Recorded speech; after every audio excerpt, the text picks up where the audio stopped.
Assalamualaikum warahmatullahi wabarakatuh. Alhamdulillahirabbil alamin.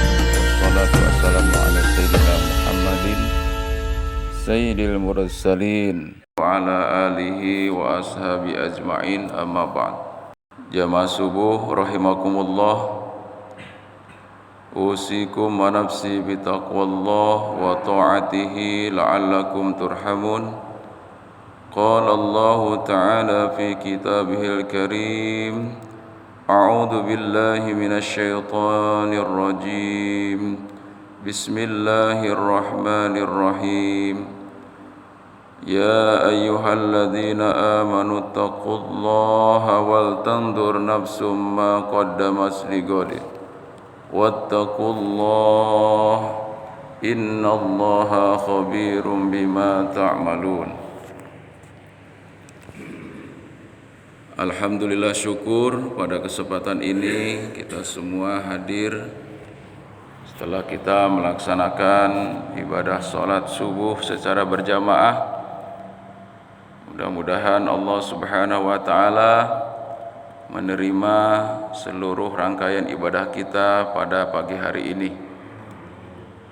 Salawat serta salam semoga tetap Allah curahkan kepada junjungan alam baginda Rasulullah Muhammad sallallahu alaihi wasallam, qudwah hasanah, contoh suri toladan umat manusia. Jamaah subuh rahimakumullah. Hari berganti hari, pekan berganti pekan, bulan berganti bulan. Alhamdulillah kita kembali bisa ketemu dengan Muharram 1443 Hijriah. Ini suatu tanda bahwa Allah masih memberikan kesempatan hidup kita di dunia. Pada hakikatnya itu semua bahwa jatah hidup kita di dunia ini sudah terkurangi.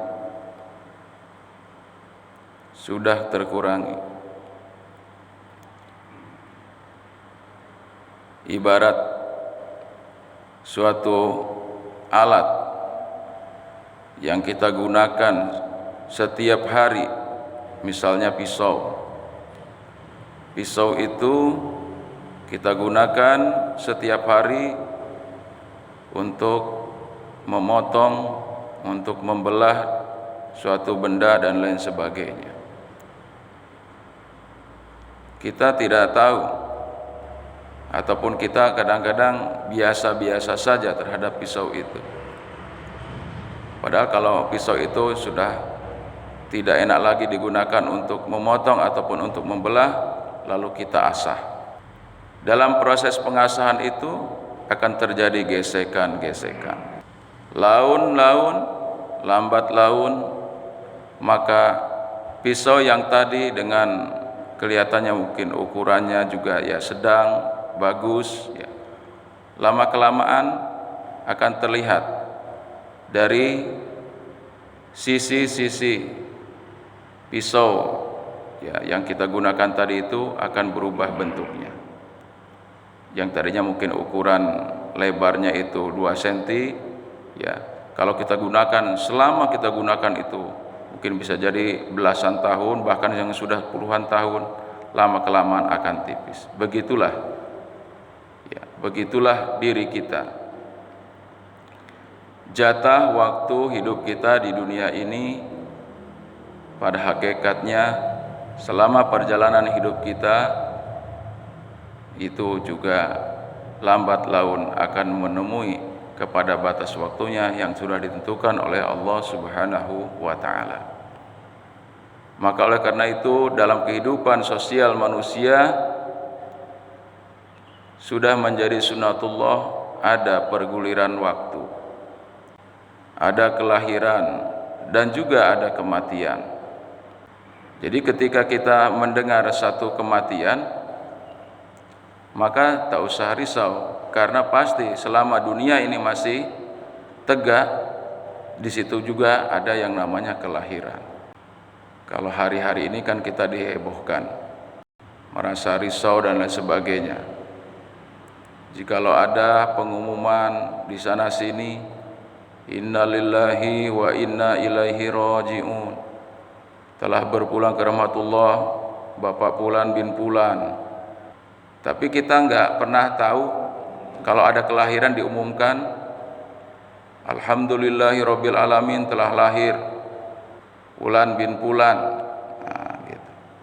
Jarang ya kita dengarkan begitu ya, diumumkan Pak ya, kelahiran itu jarang. Nggak pernah dengar, mungkin saya juga selama hidup ini kelahiran diumumkan dari yang diumumkan kan kematian itu. Ya itu bagus juga ya sebenarnya, bagus mengumumkan, mengingatkan kepada kita semua bahwa kullu nafsin za'iqatul maut. Setiap yang bernyawa itu pasti akan merasakan yang namanya kematian. Pertanyaannya di sini adalah bagaimana tadi mempersiapkan diri kita sekaligus juga mempersiapkan generasi kita. Maka dalam firman Allah Subhanahu wa taala tadi ditegaskan, a'udzu billahi minasyaitonir rajim, ya ayyuhalladzina amanu taqullaha wal tandur nafsun ma qaddamat lighad.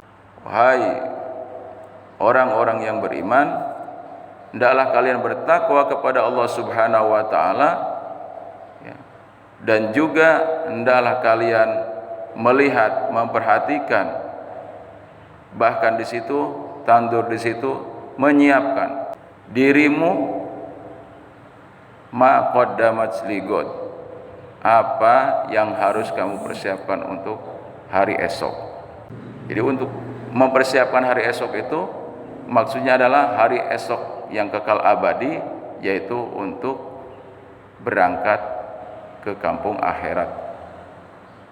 Wal akhiratu khairul laka minal ula, di mana ya hari akhirat itu atau kampung yang abadi itu lebih baik daripada dunia ini.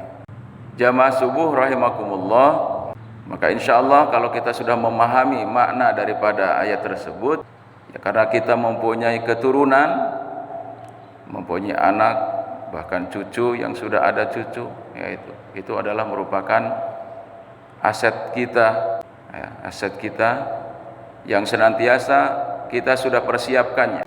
Maka barang siapa, kata baginda Rasul, barang siapa yang menanam kebaikan, ya, mayyajra yahsud, barang siapa yang bercocok tanam, maksudnya di sini adalah menanamkan suatu kebaikan-kebaikan, yahsud, pasti dia akan menuai, pasti dia akan menanam, memanen. Jadi insyaallah ya, tahun berganti itu bukan kita hanya dilaksanakan secara seremonial, itu bukan seperti itu, tapi betul-betul dalam rangka untuk muhasabah, dalam rangka untuk mengevaluasi. Penting sekali namanya muhasabah itu. Jadi suatu apapun kegiatan, ya, apakah itu dalam bidang pendidikan, ya, dalam bidang industri, ya, dalam bidang pekerjaan umum dan lain sebagainya. Itu kalau hanya bekerja, ya toh, tapi tidak ada evaluasi, tidak ada muhasabah, maka tidak bisa menjadikan satu ukuran ataupun barometer apakah pekerjaan kita ini benar-benar sesuai dengan SOP, ya, sesuai dengan aturan-aturan yang diinginkan, sehingga akan tercapai kepada suatu tujuan dari suatu pekerjaan itu, atau bagaimana? Apakah di situ ada kendala-kendala atau bagaimana? Nah, dalam evaluasi kita ini penting. Evaluasi yang dimaksud di sini adalah perenungan. Zikir kita ba'da sholat itu sebenarnya kalau kita mau jujur kepada diri kita, muhasabah, gitu. Padahal apa yang kita lakukan itu kebaikan di dalam sholat itu, zikir sholat. luar biasa. Nah, kenapa kita harus dilanjutkan dengan istighfar, mohon ampun kepada Allah? Itu sebenarnya satu pelajaran yang sangat luar biasa. Coba bayangkan kita dengan niat tulus ikhlas, ya, usolli fardhu subhi rakaataini mustaqbilal kiblati ma'muman lillahi ta'ala. Kita jadi makmum, kita jadi imam. Kalau menurut ininya aturannya ya, sholat itu diawali dengan takbiratul ihram dan juga dengan niatnya tadi, dan diakhiri dengan salam, selesai. Tapi nggak cukup di situ, karena Rasulullah sudah mengatakan dawuhannya, shollu kama ra'aitumuni usolli, sholatlah kamu sebagaimana kau melihat aku sholat. Jadi lihat dari awalnya sampai akhirnya Rasulullah itu sholat. Tujuannya apa? Ya tadi Rasulullah juga zikir lagi, habis sholat itu zikir lagi, doa lagi yang lain. Ya, ada istighfar di awal istighfar, tasbih di awal tasbih, ya, tahmid, tahlil, takbir.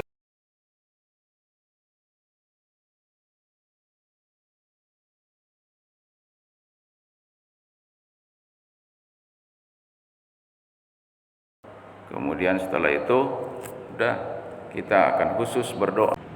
Banyak ya yang diajarkan oleh baginda Rasulullah Shallallahu Alaihi Wasallam. Maka penting di situ muhasabah, di situ muhasabah. Kita barusan beberapa hari yang lalu Muharram ya sudah kita laksanakan. Alhamdulillah kebiasaan kita itu sudah bagus ya. Jadi menyambut kedatangannya Muharram ya, diawali dengan berbagai macam kegiatan-kegiatan yang islami. Nah, kemudian juga pada tanggal 10 Muharram kemarin juga alhamdulillah amalan-amalan yang disunahkan oleh baginda Rasulullah SAW di bulan Muharram alhamdulillah sudah kita juga ikuti, kita ittiba kepada baginda Rasulullah SAW. Dan kita lihatkan ya kepada generasi kita nanti, kepada anak cucu kita. Alhamdulillah para pemirsa, jangan lupa subscribe dan like share